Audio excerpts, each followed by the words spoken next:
Assalamualaikum warahmatullahi wabarakatuh. Selamat pagi semuanya. Alhamdulillah, hari ini kita dapat berkumpul kembali dalam keadaan sehat dan walafiat. Baiklah, hari ini kita mempelajari tentang perubahan lingkungan oleh Afifah Apriliana dengan NIM 2072179.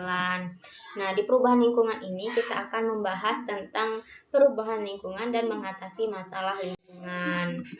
Nah, tujuan pembelajaran kita hari ini yaitu mengidentifikasi faktor-faktor penyebab perubahan lingkungan dan menganalisis dampak perubahan lingkungan.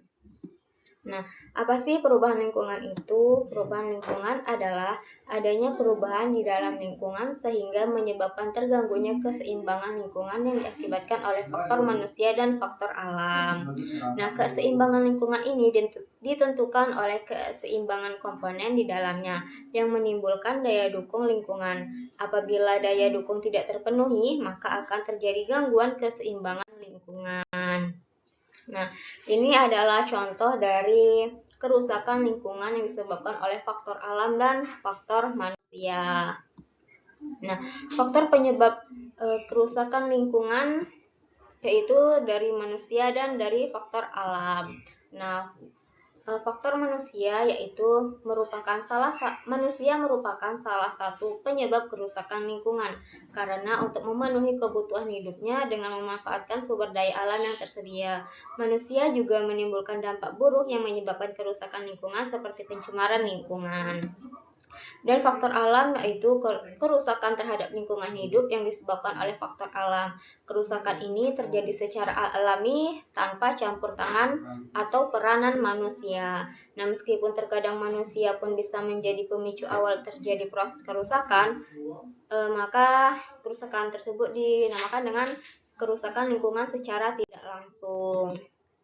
Nah, selanjutnya yaitu pencemaran lingkungan. Pencemaran adalah dimasukkannya makhluk hidup, zat energi atau komponen lain ke dalam lingkungan atau berubahnya tatanan lingkungan oleh kegiatan manusia. Nah, segala sesuatu yang dapat menimbulkan kerusakan disebut dengan polutan. Nah, bahan pencemar yang umumnya merusak lingkungan adalah limbah.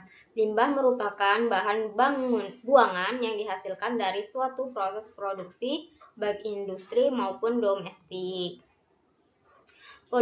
Polutan dikategorikan menjadi dua macam, yaitu polutan yang dapat terurai yang dinamakan dengan biodegradable dan polutan yang tidak dapat diuraikan yang disebut dengan non-biodegradable. Pencemaran lingkungan yang pertama yaitu biodegradable, yaitu limbah yang dapat diuraikan atau didekomposisi baik secara alamiah yang dilakukan oleh dekomposer ataupun yang sengaja oleh manusia. Contohnya yaitu limbah rumah tangga, kotoran hewan, daun, dan ranting. Yang kedua yaitu non-biodegradable, yaitu limbah yang tidak dapat diuraikan secara alamiah ataupun dekomposer. Contohnya itu timbal, merkuri, dan plastik. Nah, ini merupakan gambaran contoh dari pencemaran lingkungan terurai dan tidak bisa diurai. Selanjutnya, macam-macam pencemaran. Pertama, pencemaran air. Pencemaran air adalah suatu perubahan keadaan di suatu tempat penampungan air seperti danau, sungai, lautan, dan air tanah akibat masuknya organisme atau zat tertentu yang menyebabkan menurunnya kualitas air tersebut. Nah, air merupakan kebutuhan vital bagi seluruh makhluk hidup termasuk manusia. Nah, penyebab pencemaran air yaitu pembuangan limbah industri ke perairan, pembuangan limbah rumah tangga ke sungai seperti air cucian, air kamar mandi, penggunaan pupuk dan pestisida yang berlebihan, terjadinya erosi yang membawa partikel tanah ke perairan, penggunaan racun dan bahan peledak dalam penangkapan ikan, pembuangan limbah rumah sakit, limbah peternakan ke sungai, dan tumpahan minyak karena kebocoran tangker atau ledakan sumur minyak lepas pantai. Ini adalah contoh gambar dari pencemaran air. Selanjutnya yaitu pencemaran udara. Pencemaran udara ini masuknya atau tercampurnya unsur-unsur berbahaya ke dalam atmosfer yang dapat mengakibatkan terjadinya kerusakan lingkungan sehingga menyebabkan gangguan kesehatan serta menurunkan kualitas air. Nah, pencemaran udara ini diklasifikasikan menjadi dua macam, yaitu pencemar primer dan pencemar sekunder.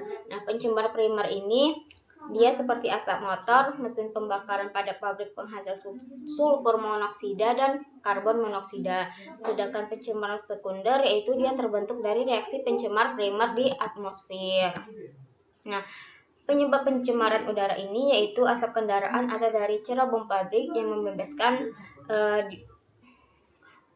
CO2, membebaskan oksigen dan karbon dioksida ke udara. Nah, asap vulkanik, asap pembakaran batu bara, dan klorofluorokarbon. Selanjutnya yaitu pencemaran tanah. Nah, pencemaran tanah atau darat adalah keadaan polutan masuk ke dalam lingkungan tanah sehingga menurunkan kualitas tanah tersebut. Nah, penyebab pencemaran tanah dibagi menjadi 3 golongan, yaitu limbah domestik yang berasal dari pemukiman penduduk dan perdagangan, limbah industri, yaitu limbah pada hasil buangan industri berupa padatan, lumpur, dan bubur yang berasal dari proses pengolahan, dan limbah pertanian seperti pestisida atau DDT yang digunakan untuk memberantas hama tanaman. Jenis-jenis limbah yaitu limbah cair, limbah padat, limbah organik, limbah daur ulang, dan limbah yang berbahaya. Baiklah, materi selanjutnya kita akan membahas tentang mengatasi masalah lingkungan. Baik, hanya itu pelajaran kita hari ini. Sampai jumpa di pertemuan selanjutnya. Saya akhiri. Wassalamualaikum warahmatullahi wabarakatuh.